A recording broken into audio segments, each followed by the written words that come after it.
Alright, so the hand is still hurt. I can't actually play Hades at the moment. Probably going to be a couple more days, so I wanted to look at the keepsakes, do a tier list of, every keepsake in the game, now that it seems like it's at a pretty stable point for a little while. Now, keepsakes generally fall into two real tiers when you're playing the game, which is usable and unusable, like completely unusable. That being said, I think there's some real fringe cases where some of these things are applicable. I'm going to try to reach for those, try to find, where those very small edge cases are, just to make a case for these. And I think people like to mix things up every now and then. It's not always fun to go with the same keepsake time after time. You want to experiment, you want to try something new, so we're going to delve into those little things as well. So, starting here, we've got the Ghost Onion. I've got up here on my other monitor all the effects from this. So the Ghost Onion, this is going to restore up to 100 health whenever you exit a location, right? So you leave a location, if you're down 20 health, it's going to take 20 of that 100 down to 80, and then the next location, the next, until it completely runs out. And I'm putting it into C here. So why C? Well, I do think that this keepsake actually has some application to it. When you're starting out pretty early, you might not even have everything unlocked. Maybe you don't have full death defiances. You're at a point where you're doing a lot of healing, right? You'll lose a lot of health because you're inexperienced with the game. You're just getting beat up. And then, you're going to need some way to get it back. And yeah, you can get it through shops and food and things like that. But a lot of times after, say, Region 1, Region 2, you'll lose a lot of health from that boss fight. And a way to get it back in anticipation of the next boss fight is to use exactly this. So maybe you fight the Sirens, you just come out of it with like 20, 30 health. Okay, this is going to help you get 100 more. Generally speaking, I think people tend to struggle on bosses, especially as newer players. Bosses a lot more than regular encounters. So you get that extra health as you're moving between locations. You get to the Cerberus fight. Okay, well, yeah, it's exhausted. It's not great. And then you can switch away from it and into something else.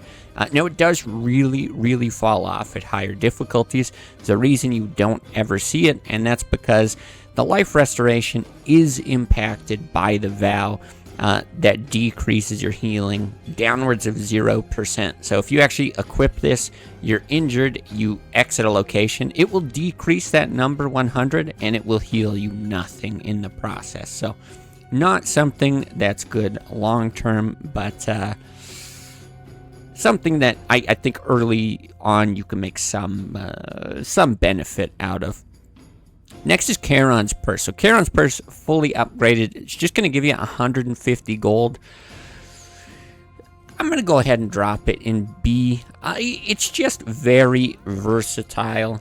Across any build, any weapon, I'll say any difficulty, but at any time, money is good, right?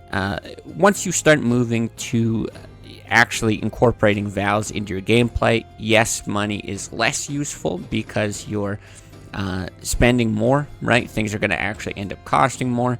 There's even a case for this where there's a singular boon that will increase your damage based on how much gold you have, so that's another small case for it. But I think a lot of times what you end up doing, you pick, say, a god boon that you really like at the start, then your build is sort of situated, you got a pretty good idea of where you're going. You don't really need to go with anything particular in Region 2, Region 3, and this is just a fine option. Slap it on, get some gold, nothing wrong with that. Switch it out for something better going forward. You get something survivable late, you get a nice god boon early. It's just a fine one to have. Next we've got Hera. So Hera, just like all these god boons, it's going to let you find the god in the first place, and then it's going to let you upgrade the rarity of whatever choice you're going to make if you want. Hera's got to go into S. Hera is, especially right now in this latest patch, probably the best god, and that's mostly because of Engagement Ring. So Engagement Ring, at any difficulty with basically every aspect, if you go for it, you're able to apply Hitch to everything on the battlefield.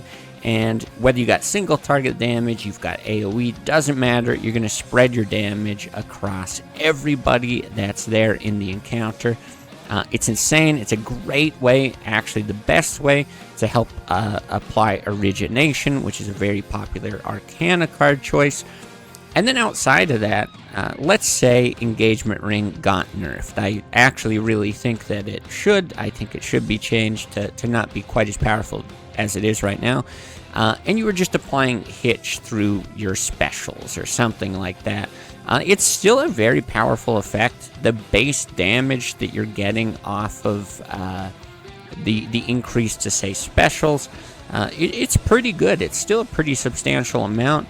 Hera just has a lot of good choices. It's a great god to have in the god pool. I haven't even mentioned Born Gain, which is one of the better gain abilities. It's something you can build around, and again, you've got all those other things to pick from now that Hera's in the god pool. So it's a very, very popular choice for your first Keepsake selection. Yeah, probably what you want to consider just about every time you're about to head out. Then we've got Lion's Fang. So Lion's Fang, it's going to give you 50% bonus damage once you equip it, but that number drops by 5% each encounter. I don't think it's very good. We can reorder this a little bit, but it's not completely useless either. Here's my best case that I can think of for this. You're not going to want to equip it in Region 1, right? Doesn't make sense to do that. Usually you want a god boon of some sort, or something that's going to stick with you for the whole run, at the very least. Okay, but then you get to Region 2, you're tight on time. You've got a very tight time limit. Well, 50% bonus damage just right off the bat, it's a lot. It's going to help you clear out a lot of these rooms a lot faster. Dropping 5% each encounter, it's a pretty substantial drop-off, so it does become useless pretty fast. But that means, yeah, by the end of the region, it's no good, but it's going to help you all the way along that. So if you find maybe you've gone through, the first region or the first two regions, and you're really, really worried about time, it's an option. It's there as an option, but that's about the only case I can really think of it working. Skelly's Tooth, the Luckier Tooth it's called. So when that's maxed out, it's basically an extra Death Defiance. It's going to be your final Death Defiance. It's going to bring you back with exactly 101 HP at the time that it brings you back. I'm going to drop it into A. It's really easy to get. So if you're, again, early on, just going to be gifting Skelly, you're going to get this as a reward from him. It's one of the first keepsakes you're going to use, and it's up there for one of the better survival keepsakes. Having an extra Death Defiance is great. You're talking 101 HP plus whatever the overkill is, right? So if you had 10 HP and you're eating an attack that does 30 damage, well, that extra 20 damage doesn't spill over or anything. It's just kind of lost. And you're effectively gaining like 121 HP in that case. So it is good. It tends to be beat out by one other keepsake that we'll get into later here, and that's the only reason I think it doesn't go into S. It really is the same effect that you see in Hades 1. Maybe the number's a little different. I think the number's a little different, but my memory's not so great. If it wasn't beat out by something else, this would be your staple at the end of a run. You know, you're going into Chronos, or you're going to be fighting Eris. This is what you would want. But because it does very often get beat out, I can only really put it in A here. This guy, so this is the Knuckle Bones. Now when this is maxed out, the next Guardian encounter that you go into, they're going to lose 15% of their max HP, and you take 15% less damage. This is another one I would put into B. I think early on, you're struggling again on those boss fights more than anything. So going into a Guardian Chamber, actually being able to take away some HP, take less damage, that's very, very helpful when you're just kind of getting underway. And once again, if you don't have everything unlocked, it's a good one to just have some sort of effect that is beneficial, because you might exhaust the coin purse in region 2 or something, and then you're just looking for something in region 3, because you don't want to do something like equip the tooth or whatever yet. You're not going to get any benefit from it in that region 3. So sure, why not just slap on the Knuckle Bones? It's going to make the fight go a little bit faster by taking off that HP. You should just take less damage because the encounter's shorter, and then you actually take less damage from the attacks. It's not bad. It does fall off very, very hard the higher the difficulty you go, just because at that point you're going for more concentrated builds and god boons, or you need to be more focused on survivability that's going to help in those chambers leading up to the Guardian Chambers. But until you really hit that point, this is a fine option for one of the regions along a run. The Metallic Droplet. So this is another one I think is very interesting. You move, strike, and channel 20% faster for... I've actually got it cut off here. I'm going to drop it here. What is it? It's for the next 300 seconds. That's what it is. So for 300 seconds... as you're like blazing through a region, that's really just going to be one region's worth. Yeah, move, strike, and channel faster. Really good effect, but again, it's kind of like the Lion Fang. It drops off very, very fast. I think it's the same use case. It's a way to save time. Doing all of that can improve your survivability a little bit, right? Being able to strike and channel faster, you're going to clear rooms faster, and in doing that, you're playing a little bit safer. But yeah, for the most part, this is a fight against time. It's going to help sort of chip away at that, but I can't really recommend it beyond just a one-time time save. It's something you could mix in for a little fun, but overall, just not the most effective keepsake most of the time. Here, what is this thing actually called? The Moonbeam. So it's a reward from Selene, and this one's going to get your next Path of Stars upgraded. So when it's fully maxed out, looks like it's going to be +5. That's what I got here. I thought they buffed it to 7. This might be out of date. But anyway, it's going to give you more upgrades along that Path of Stars. Hopefully this is up to date, and it really is just 5. Where would I put this? This is a little tough.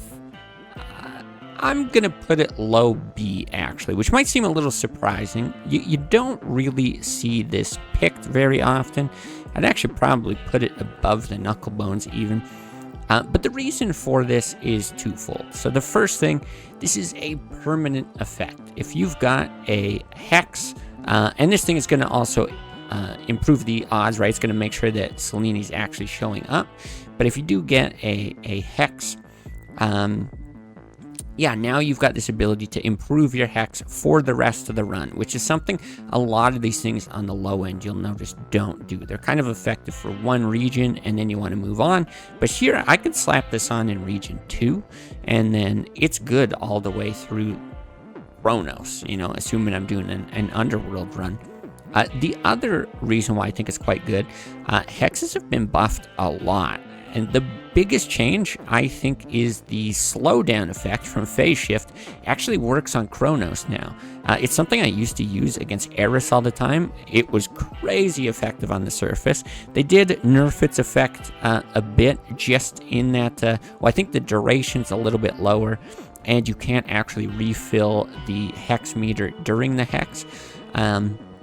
But you're able to get it off again and again very, very fast. And if you improve this with the Path of Stars, it's not that difficult to either get the effect to reset on a Death Defiance being lost, which is crazy effective in those final fights, or to like upwards of double the duration of it. It can go from 4 to 8 seconds, which is huge. As well, because they shuffled around the Arcana cards, it's a lot easier to get what I believe is called the Moon now, which is going to regenerate or generate whatever you'd call it, your hex meter. It's like as though you're using magic, even though you're not using magic. So you're able to use it more and more often. So yeah, hexes just being in a better place. That's one example of them. Some of the other ones are very good. Reviving enemies, keeping them around for the entire encounter is very good. I even think the one that drops the meteor from the sky, I can't remember what that's called. You can get like invincibility during it. You can get multiple drops, extra damage. Very, very effective things here. So, yeah, overall, I actually think it has a place in some runs. It's something that people might want to play with a little bit more than they do right now. Silken Sash. So Silken Sash, this one's from Arachne. It's going to give you 20 armor at the moment that you take it. And as long as you've got a little bit of armor, right? Some armor is still equipped. When it's maxed out, it's going to give you 4 armor each time you exit a location. This one I'm going to put into B as well. There's one real main use case for this. And that's after actually meeting Arachne. So if you meet Arachne in Region 1, she'll give you some sort of robe or whatever, right? Some sort of armor. It could be like 30, 50, but it will have an effect attached to it. So it might be regenerating magic. It might be channeling faster. I think those are probably the 2 best ones off the top of my head. There's some other decent ones in there. This is actually going to let you keep that effect on for longer. So let's say I equip something, it's 30 armor, but I get out of the region, I've got hurt a little bit, I'm down to 10. Well, now when I equip this, I'm back up to 30, and I'm getting 4 per location, so it's going to stick around if I can continue to not get hit.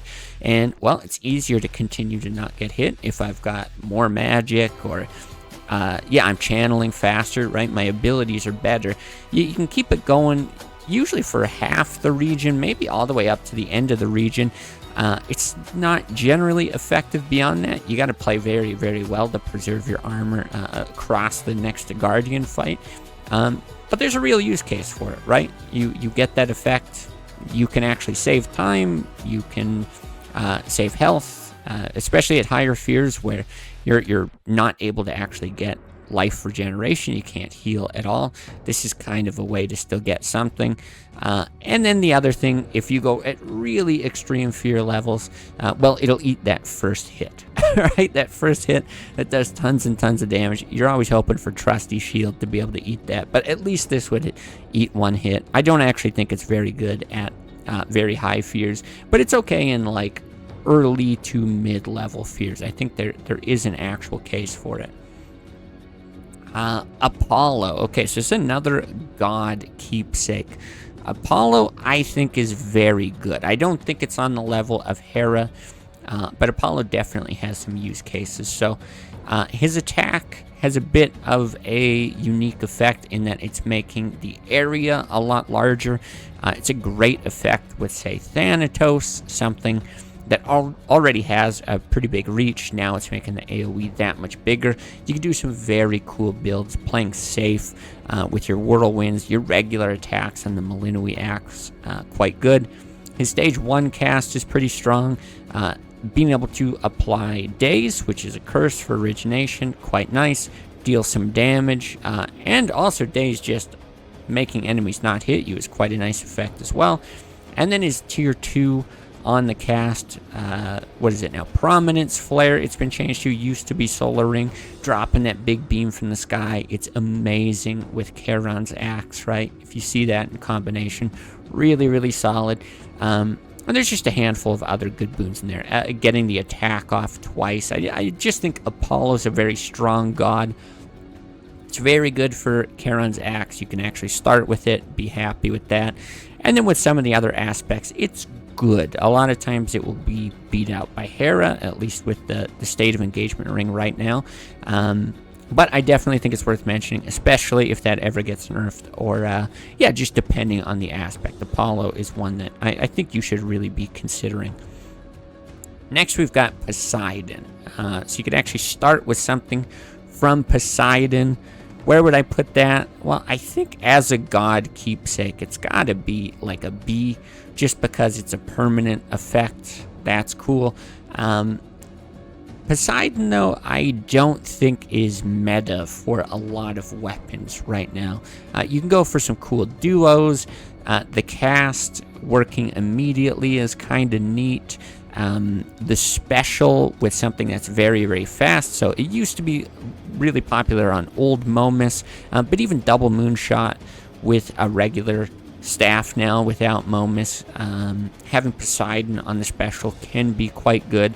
But there's really, just not a lot that I think you tend to want to target with Poseidon. Right now, I'd say he's just kind of a whatever, one of the weaker gods. But anything that you can equip is going to be permanent. Definitely going to go a long way. This one's another god boon, but from Hephaestus this time.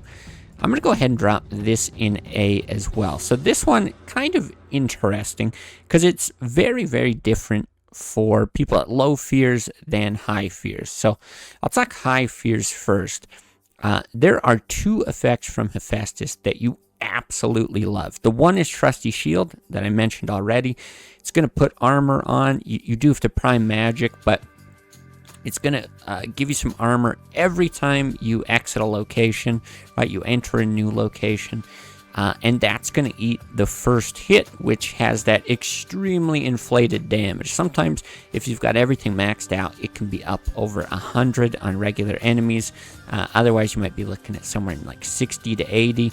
You can have 10 armor, and there's just no overkill on it. It breaks it, now that effect is gone, and you can just take standard damage. That's huge. The other one is Mint Condition. You're going to be invincible for 8 seconds. It's going to go up by like 2 seconds each time you upgrade it. I'm sure it tapers off at some point, but you can get that up at like 12, 14, something like that, if you really go hard into it. And that lets you, one, play safe, but also play really aggressively at the start of things. So I guess not play safe, but be safe and play aggressively.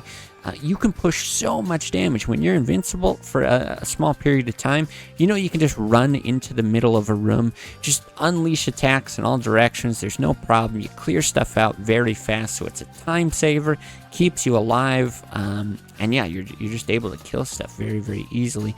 It's another really, really effective thing. Whereas at low levels of fear, it's still not bad for a lot of other stuff. I think Smithy Sprint is kind of a fun one to play with. I don't know if you'd really be targeting it with Hephaestus, but I know if you play Smithy Sprint on the surface, especially against Eris, it can really trivialize the fight. You can just run behind her repeatedly, attach that with Vent.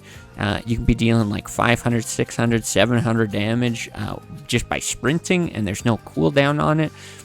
The attack and special, they're okay. I really like the special on something like the daggers, where you can apply it with just one really quick flick. It's like 400 damage. If you can get the vent up to like 700 or something. And yeah, and then you can just go back to your regular attack. So it has a role. It's not usually something you want to target right out of the gate. I tend to not think it has a place as like the first region god to target. But if you make it to the second region, you've got something like Hera, it gave you Born Gain, maybe you got the special from it. Sure, go ahead and search for Trusty Shield at high levels, or at low levels, just get it on, like a special, get that Smithy Sprint, something that's going to apply that big explosion. I do think the explosion effects are very, very good for new players who are playing with no time limit. You can sort of hit, run around, play safe, and then go back in and hit once the cooldown comes off. Yeah, it's just sort of in the in-between there. Hephaestus is a little whatever. If you're playing at like 20, 30 fee or something like that, that's just sort of all right. Okay, enough about Hephaestus. The Aromatic Phial. This one is tough. This one is very tough. So, this one comes from Narcissus. Fountains are going to restore an extra 20% life, which is cool. But the next time you take a fountain, it's going to make one random common boon of yours heroic if you've got it all the way upgraded. So making something heroic, I think I gotta put it in B. boy, I actually want to say above Poseidon as well. So at high fears, the bonus healing is going to do nothing, right? You're going to have that ability to heal just completely stripped off. But the 20%, it's not even really a draw at lower fears. It's okay. It's a nice little boost. But what this tends to look like is, let's say you pick Hera for Region 1. You get through that. It's all done. It's finished. It's wrapped up. You're going to switch to the Phial. Then you're going to use the Fountain right there at the transition from 1 to 2. And usually you don't have that many common boons at that point, right? You've maybe got 1 or 2, so you kind of know what you're going to hit. You hit one of those things. Hopefully it's something very build-defining. And then, if you get the bonus health from it, great. You just fought a Guardian. Maybe you are low. That's cool. If you're not getting anything at higher fears, that's okay. You set something to heroic. So it is something that sticks with you for the duration of the run, which is a really, really big deal. It beats out a lot of these other things because of that. Part of the issue is the RNG on it. So if you're playing at very high fears, you might not have something like Divinity active, and you might not actually want to pick things that are higher rarities because you're going to be priming magic with that vow setup. So if there's too many things to pick from, you could actually be targeting something that is quite bad, and it makes you not want to actually aim for it. The other thing is, a lot of times if something is build defining, like I equip Hera and I go and I get the special on it, I'm very happy with that, or I get Engagement Ring, that's great. I can increase the rarity with my Keepsake already. So it's only if I get Engagement Ring, I increase the rarity, and then later I come into the attack or the special, and that's common. Then I've got something to target. So it's certainly not something that I think you're planning for right at the start of the run. You're not like, man, I can't wait to get that Aromatic Phial on. It's more something where you come out of the first region, you go, okay, do I have enough health that I'll be okay without a survivability boon in the next region? Is my build kind of getting online? And do I have something worth targeting? It's a lot of stuff that's got to line up, but it does line up a decent amount of the time, and the effect is very, very strong. Getting a boon from common to heroic, especially if it's something that's dealing damage, you notice a big, big jump. So I actually do like it. It's something that I'd like to weave into more runs, but yeah, it's just not for every single run, not for every case.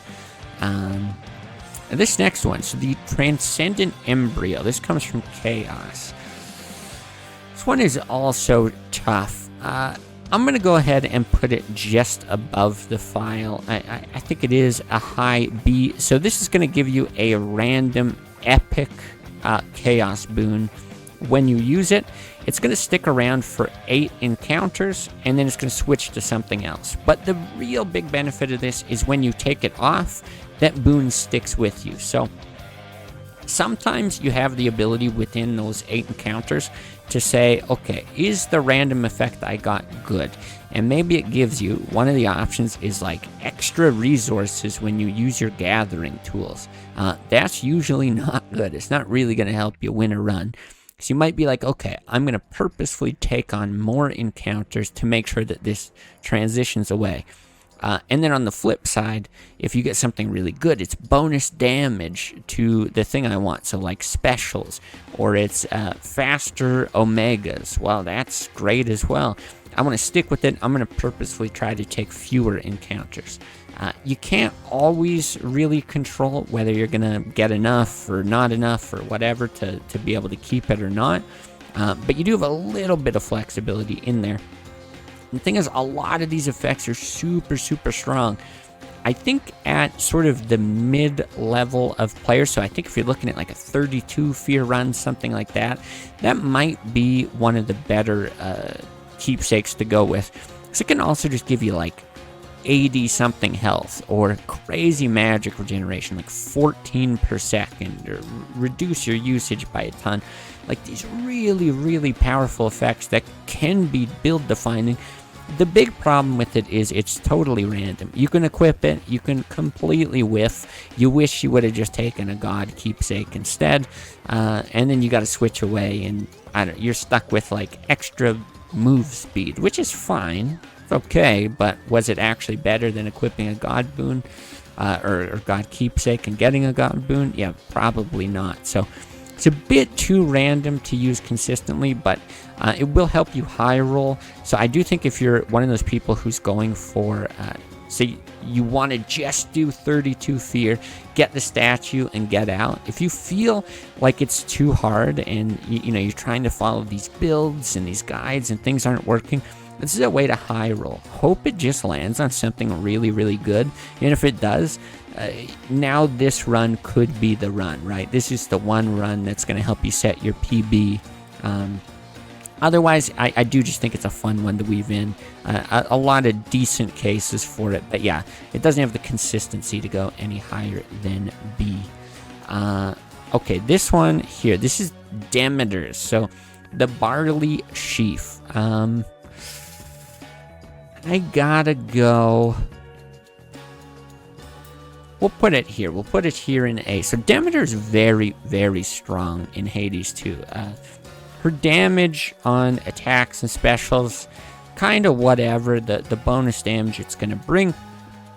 But the effects are quite good and they contribute to origination. So being able to contribute to origination by freezing, using the sprint, creating that like vortex whirlwind, using the cast where it's going to rain down blizzard stuff. It does a little bit of damage in itself. The freeze is pretty nice actually. It just helps you not take damage. And then yeah, the contribution to origination. I think the big thing with it, oftentimes you'll see the sprint is going to be used in combination with something else. It goes into that sprint slot, which there's not a lot of competition for. Generally speaking, the cast is one way to apply it, and then if you're not doing it off of the sprint, you're looking for it off of like your attack or your special, and only certain gods are actually going to apply a curse with that. Oftentimes you're losing out on damage by picking those gods, so that's kind of the trade-off. Well, I get origination, but I'm not doing as much damage unless origination is on. But now this lets you pick something like Aphrodite. You have Demeter on the sprint, and then you have something like Engagement Ring on the cast. Now you've got origination with the most powerful damage to stuff that's up close. That's really strong. That's incredibly strong. And then there's just a handful of things that are harder to get down the line. I suppose you get bonus HP from your seed gathering. That can be kind of nice. They did rework a few of her boons that are, little harder to get. Infusion boons, stuff like that. But very, very powerful effects. So I do think Demeter is at least worthy of tier A. Generally not going to be what you start with. I think that's worth noting. Generally not what you're going to pick for Region 1, but it's a really great choice for Region 2 in the Underworld if you're looking to get Origination online and you didn't get it through like location rerolls or something like that. Okay, then we got the beautiful mirror for Aphrodite. I think, again, it's A. Most of these god boons going to be somewhere around here. Aphrodite, just super, super strong with pushing damage with either the attack or the special. Special is very good in cases like the Omega special for the torches, and attack good with anything that's close range. So you're using the daggers, you're using an axe, you're using the regular attack on the staff. Even Medea with the skull is very, very powerful. There's a lot of stuff here. In fact, the more I talk about it, it's probably actually a little bit higher here. Yeah, very, very good. Some of her effects, so like the cast is going to be able to apply weak. That helps with origination. Nice to have in the god pool. I think, again, it's just a very powerful god for a lot of setups, but one that I would say put it into that second region. Sometimes you're going to want to start with the attack, especially if you don't care about something like origination, where this isn't going to be contributing a curse. But a lot of times I think, you're going to go with like Hera, and then you could go for Aphrodite for the attack. But in a lot of setups, you actually might want to reverse that. You stick with Aphrodite first, switch to Hera Region 2 for like a gain boon, or yeah, maybe it's Apollo, something like that. Either way, yeah, very, very powerful god. Okay, what do we got here? We've got, oh, this is the Blackened Fleece. Some of these icons I'm still not used to. So the effect on this, after you take 250 damage, so this is cumulative over the whole run, you've taken 250 damage. Your Omega moves are going to deal, when it's fully upgraded, an extra 40% damage. I'm going to go ahead and put this here. I think the intended usage of this goes something like this. You're playing, you get your setup in Region 1, maybe 2. Maybe you get some gold, some chaos, something like that, right? Those are your first 2 regions. You've taken a bunch of damage because, yeah, that's what happens after playing for a bunch. And then by region 3 or 4, you've taken enough that this is going to actually activate. And you don't have to have taken that damage while this is equipped. It's just at all throughout the run. Now I can put it on, get that bonus damage.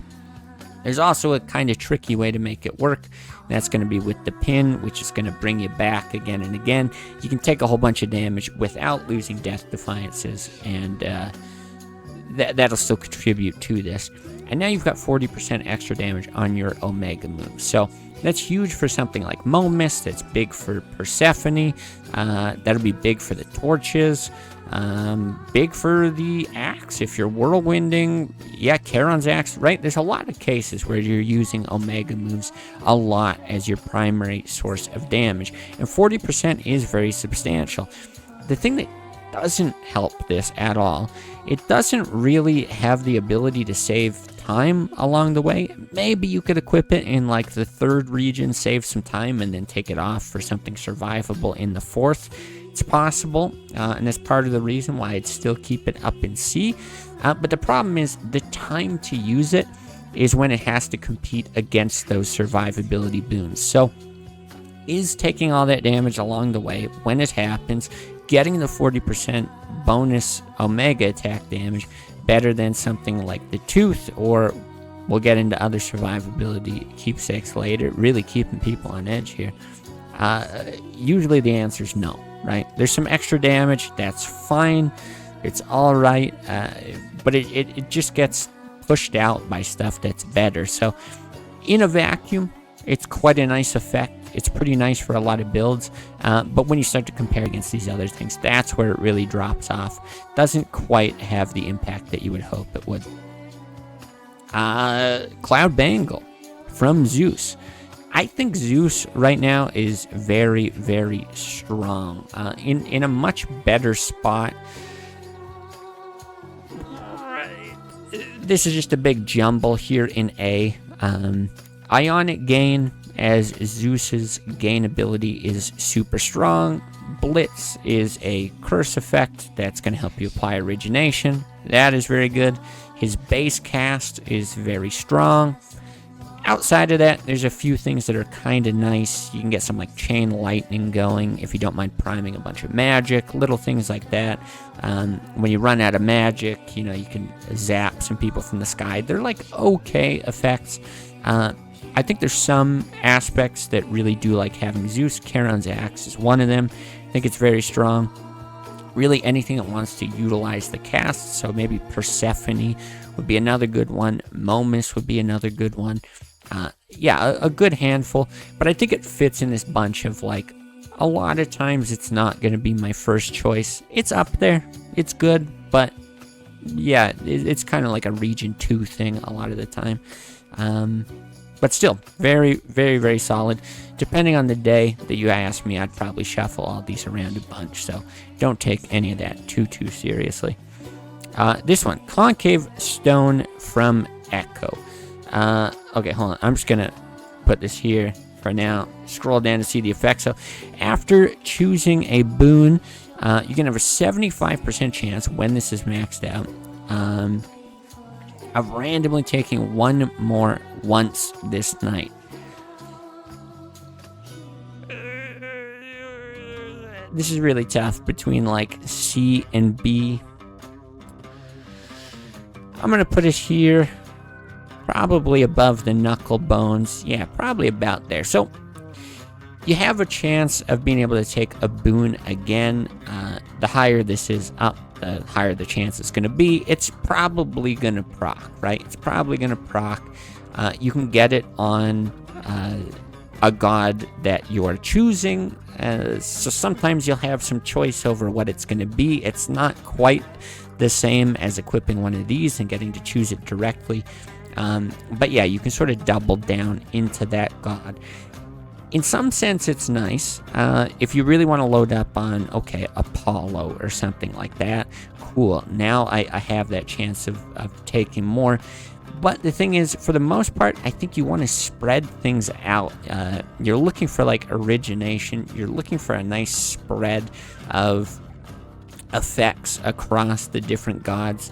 And then on top of that, you've already been through, most likely, because you're not picking this at the start, you've already been through the selection of exactly what I want. So if I pick Hera, I get Born Gain, or I get Engagement Ring. That is exactly what I wanted. Now if I go, okay, she's in the god pool, I've got a chance of picking it up again. Do I really need to double down on more Hera? They tend to have a tapering off effect, and it's not as good. So the fact that it sticks with you for the rest of the run, I think that's fine. But I think it falls below all these other gods, because you'd rather just choose the god and get that effect a lot of times. Even though this is an extra one, I think the selection is just that much more powerful. So it ends up not being too great.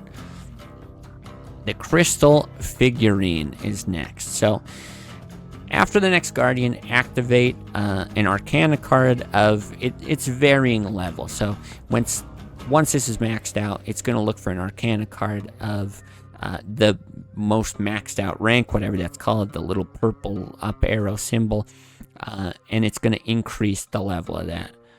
I'm dropping this in D. I think it's awful. I think it's pretty much unrunnable. That being said, here's the use case I can think of. So, as far as I know, every effect in Hades 2, whenever you're like upgrading something, you're essentially removing it and then adding a new upgraded version. I believe that's why when you use a palm on a boon that was previously priming magic because of the vow, you're like removing that boon and then adding it, and then that doesn't count towards the priming. That's why that bug exists. I had a run with the Tooth where it was only level 2. I died against Cerberus, came back to life, but then it upgraded after Cerberus, and I got the Death Defiance back, right? So it's removing it and it's adding it, you get the effect. Why would that be useful for this? Well, you could do something like have a save file where you've got 2 Death Defiances, and you die twice along the way during your run. But it's the only thing you have at the same level that's going to be randomly upgraded by this. So you can guarantee that it's hit. You get a 3rd Death Defiance, and then life's good, right? Pretty sweet. Maybe you could even somehow spin it so you go from 3 to 4 as well, and you keep all your other Arcana cards downgraded. I don't know.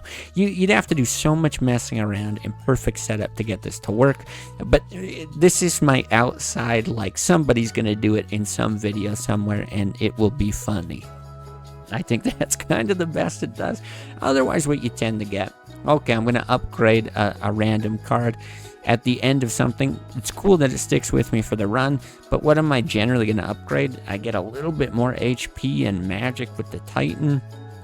Maybe I regenerate a little bit faster. I sprint faster. I get HP when I leave a room. I can eat an extra hit from a Guardian. Like, there are these really, really minor incremental improvements. There's only a couple things it could hit that would actually be quite substantial. For the most part, very, very disappointing. Yeah, can't really recommend using it. Okay. The Discordant Bell. So the Discordant Bell, when it's maxed out, after each encounter, you're going to deal an extra 1.5% damage, but you're also going to take an extra 1.5% damage. Okay, so it's kind of equivalent on both sides. Where does that fit? I'm going to go like here, probably. Is it slightly better than this? Probably not. Yeah, maybe we'll go here. Maybe even here. So it's not good, but I think one thing that's worth noting, when a lot of people read it, they think, okay, damage, I take as much extra damage as I'm dealing, it's just break even. Why would this be good at all? Well, damage and health aren't really equivalent in Hades. So if you look at the vows, the options that you have, when you crank those all the way up, how much extra damage are you taking? Well, you're taking 100% on every normal hit and plus 300% on the first hit, and that's on top of the 100%. Actually, I believe it's multiplicative, so you just get completely nuked. But when you're increasing enemy health, it's only 30% enemy health when it's all maxed out. That's because your damage numbers are way, way, way higher than the damage numbers you're taking. So, you know, when you complete a run and you see those little summary boxes, you might deal like whatever it is. It's hundreds of thousands, 1 million damage, something crazy like that. But you've taken 200, 400 damage, something like that.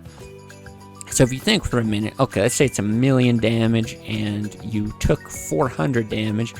Well, if you get this up to 20% or something like that, you're dealing an extra 20%, you're taking an extra 20%. You're really only taking an extra 80 damage, but you're dealing an extra 200,000, right? You can sort of understand, and it's not quite that linear and obvious. Things are going to die fast or whatever, but you can understand the effect that it's going to end up having. You're going to get through bosses quicker. You're going to kill enemies quicker. The damage is more useful than the damage that you take. The thing is, this isn't one of those things that you're going to take off and maintain the effect of. And that's really where it totally falls apart. I think there could be like an outside chance of running this thing if you ran it in like regions 2 and 3 and kept that to 4 after you swapped it or something like that. But instead, you've got to commit yourself to this for some duration. So where I actually think it competes is with these kind of things that are going to help save some time, right? You're looking to save time, especially in these two, in like regions 2 and 3. If it's the underworld, you could try those in region 1 on the surface. It'd be the same thing here, except instead of your damage going down, your damage is going to go up. And the earlier the region, the less likely you are to be hit. There's less stuff there, the attack patterns are more predictable, etc., etc. So there's some benefit to save some time, but it really does not compete with anything at the very end when you're talking region 4, and even just sort of along the way there. Yeah, not so hot. So, let's see, is the music completely gone? We've got some music. Okay, the music is back. What do we got after this? Oh, we've got the pin. So the pin, after you fall to 0 health, you're impervious for 10 seconds. And if you're able to clear out the whole room, if no foes remain, come back to life with 60 HP. You don't lose the Death Defiance. It's the best thing in the whole game. And now you could argue Hera may be better. Really tough to say across all difficulties. In fact, if I'm going to say across all difficulties, okay, I'll knock it down. Fine, I'll knock it down a little bit. Hera with Engagement Ring is just way too busted. But this is really for, I want to say high fears, but it's really for your highest fear that you can achieve. So early on, does this end up being better than a lot of other options? Well, you don't really want to run it in region 2 and region 3. You know, you want to be getting these other god boons. You want to be getting your build online. And most people struggle against either Eris or Kronos as you're learning the game, right? As you're getting better. Those are sort of the two walls that you're going to be up against. So you really need all the help you can get along the way. But this is for any sort of run where you're going to have difficulty even getting there. And yeah, obviously the higher you crank up the fear, the more difficult that's going to be. And the biggest thing with it is as your healing comes down, right, as you're no longer able to heal from increasing the fear amount, this is a way to heal. You have to die, and a lot of times you're going to do it on purpose. You're going to get somebody to kill you who you think is one of the last enemies in the chamber. Then you're going to clear out every enemy in the chamber. It's going to reset your life back to 60. And it kind of acts as a bit of a heal. So that's like your ceiling that you keep bouncing back to. But one of the other things with it is being impervious for 10 seconds. I talked a bit about mint condition with, what's his name? Hephaestus. Just being able to go completely crazy for the amount of time that you're invincible. The difference is this is in the middle of a fight. So really the competition here, and this is what I alluded to before, was for survivability. You're competing between the tooth and the pin. There's a little bit of outside competition from that, but generally speaking, it's that. Do I want a Death Defiance that gives me 101 life, or do I want, along the chambers, I can die as much as I want and come back to 60 health as much as I want, as long as I clear it in that time frame. As well, 10 seconds of being invincible during a boss fight. 10 seconds of being invincible during a boss fight is so good. You're able to push so much damage. You can just go through the craziest attack patterns. Doesn't matter. Just face tank Chronos for a bit. Yeah, to take advantage of those 10 seconds. It is so crazy. So you need to compare how much damage do you do during that time of invincibility versus how much damage do you do with the extra Death Defiance with 101 HP. A lot of times it's pretty similar. I think you'd be surprised, but if your build is decent, if it's at all decent, it's probably pretty similar, unless you're just never getting hit, which yeah, most of us aren't talented enough to do, myself included. So yeah, super strong. The higher the fear, the more you want to take it. Easily the strongest survival keepsake. You can take it as early as Region 1 on the surface, Region 2 in the underworld, I think, at very high fears. You could even take it at 1 and just go with it for the whole run. It's still going to help in a lot of cases. So good.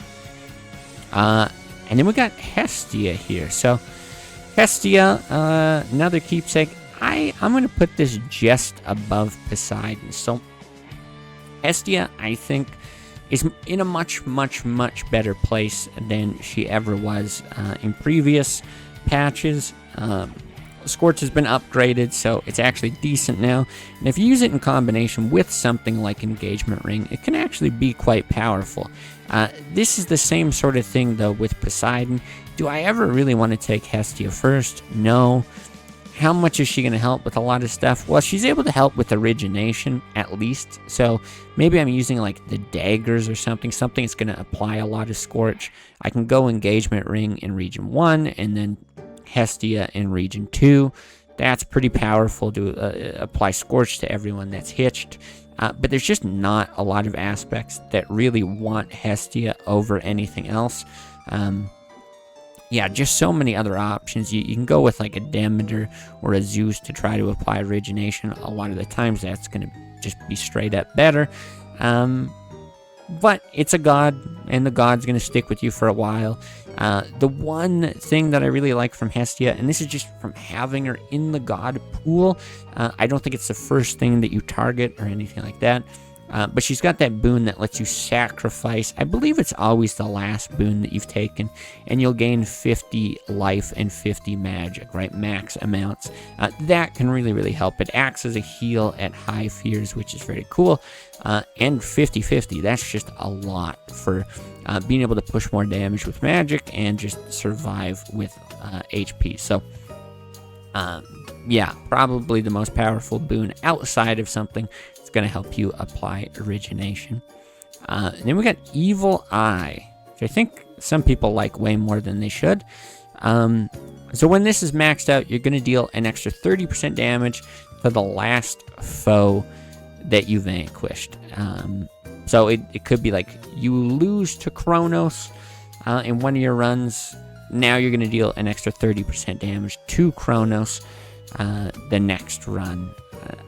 I'm going to go ahead and drop it like here, I guess. So I certainly understand the intention. It's just like I described there and before. Most people's walls are, you know, it's Chronos or it's a boss fight, right? It's Cerberus. If you don't have everything unlocked, it's some boss along the way that you tend to struggle with. And so this is going to get you an extra 30% damage against that boss. The thing is, what you have to do is compare this to every survivability keepsake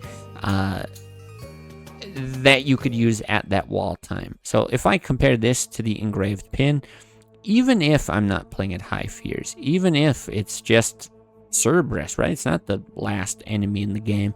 Do I want to deal 30% more damage to Cerberus, or do I want to have the ability to be invincible for 10 seconds, plus the whole time in the region leading up to him, I can actually, like, not die. I can prevent a death and come back with 60 HP, which is super, super powerful along the way. The answer is almost always going to be the pin, right? So yes, you can use it in a way to do that. It would also be a way to save a little bit of time if you found bosses easy.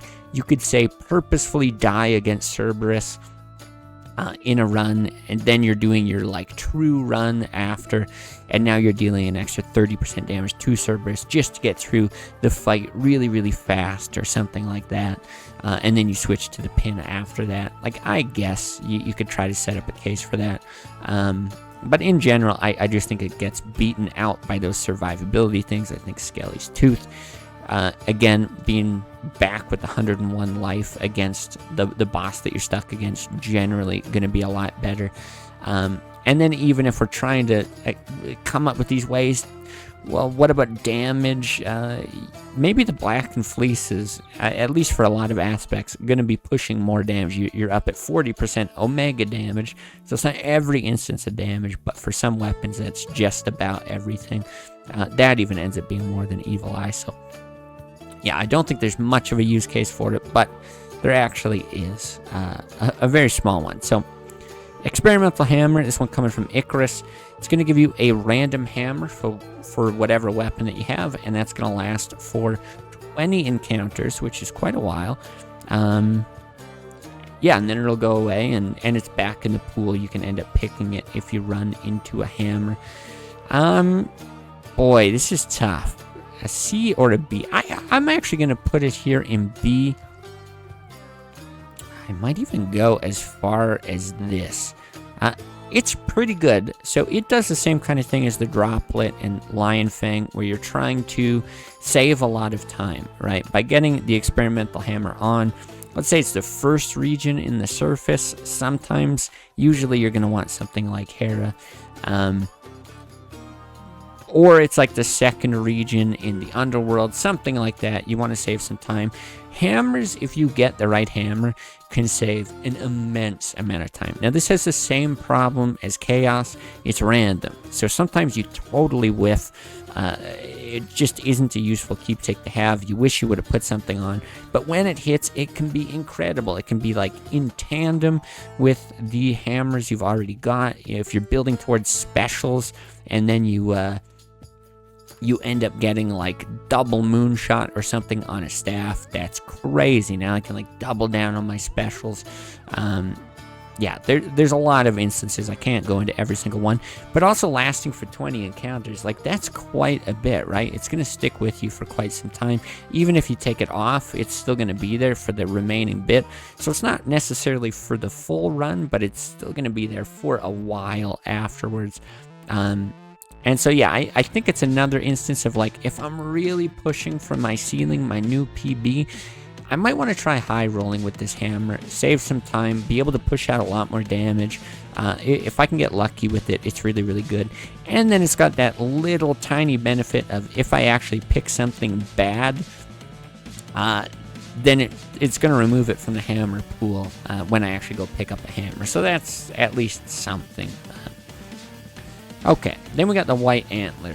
So for the next region, you're going to gain 30% chance to deal critical damage, but you have 30 life. You're capped at 30 life. Which was recently changed.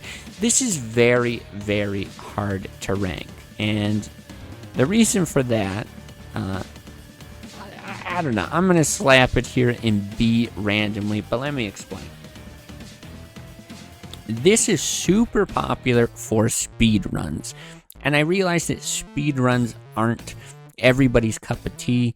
I at least haven't gotten into them myself, but this is like meta for the last region in a speed run, because 30% critical chance to deal critical damage is insane. Crits in this game, it's like triple damage, I believe, right? Plus 200% damage if you hit with a crit. So you're just going to pump tons and tons and tons of damage, but it's an absolute glass cannon keepsake. You got to be good at the game to not get hit to be able to push out that damage. So I want to put it a little bit higher because, yes, it's not typical to speedrun the game, but it is something that people do.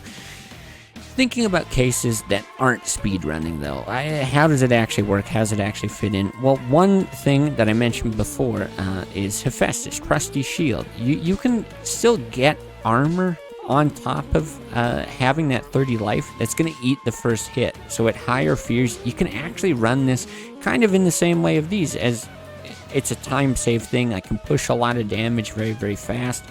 Yeah, it is. It's just a way to crank out tons and tons of damage if you can give up survivability. I think for the average person, for most people who aren't speedrunning, you probably need to be supplemented by some sort of defensive trait from Hephaestus. I think Mint Condition is one of them. I think Trusty Shield is another, where it's just going to help you out a bit. Otherwise, 30 life is just, yeah, way, way, way too little to actually get any sort of real benefit from.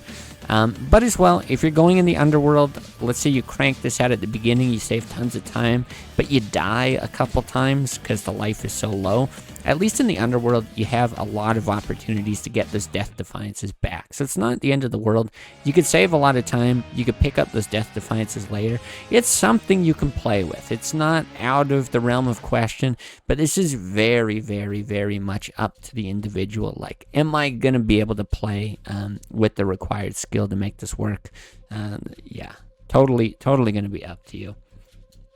And then finally, what is this thing called? The Silver Wheel. So after you use any magic, restore it over 3 seconds up to a total of 2,000 when this is maxed out. So you spend your magic, and it's going to crank up, kind of like the Ghost Onion. Eventually it caps out. You're not able to regenerate all that much magic.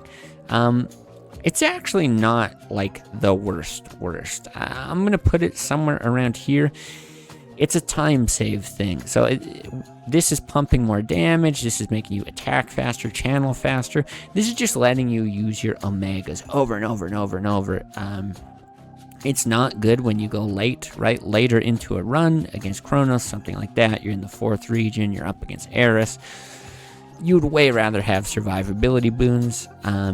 Generally speaking, yeah, you still want to get these permanent god effects, obviously, but being able to regenerate some magic early before you've got gain boons, or just, you know, maybe you've got Valve Panic on, you do have a gain boon like Born Gain, something like that. It's going to prime a bunch of magic. You still can't use your Omega attacks an unlimited number of times. This would make up for that, where you basically could. You could do it basically as much as you wanted until that 2,000 magic is hit, which has to take a while. I don't even have this maxed out, but 2,000 is quite a bit. You could get through a region with that, I think, pretty much no problem in most cases. And so you could pick it in something like Region 2 if you get an effect that's going to make you spend more magic. So just an example I can think of off the top of my head, just because I hurt myself playing Charon's Axe. You know, maybe I go Apollo in Region 1. I've got Lucid Gain. Oh, that's very cool. But I have Giga Cleaver with it. Or maybe I want to go Engagement Ring. That's an even better example. I'm going to go Engagement Ring, but I get Giga Cleaver from a hammer. Now I have to spend extra magic, so it's 45 magic for a special. And even when I run into Born Gain or something like that, it's just so expensive. I'm going to equip this in Region 2, and I'm just going to breeze through Region 2. save tons of time, and then switch back into something survivable like the pin. But because I saved all that time in Region 2 by just being able to spam my special as much as I possibly wanted, you know, maybe now I've also had a chance to upgrade Born Gain, or maybe I've grabbed more magic pots. It's not so much a problem, but saving that time, now I'm good to actually finish the run out. It's something like that. That's probably the use case for it. But yeah, it's outmatched by a lot of different things here. So pretty comprehensive look at every keepsake in the game. I love putting these things out because it likes to stir people up.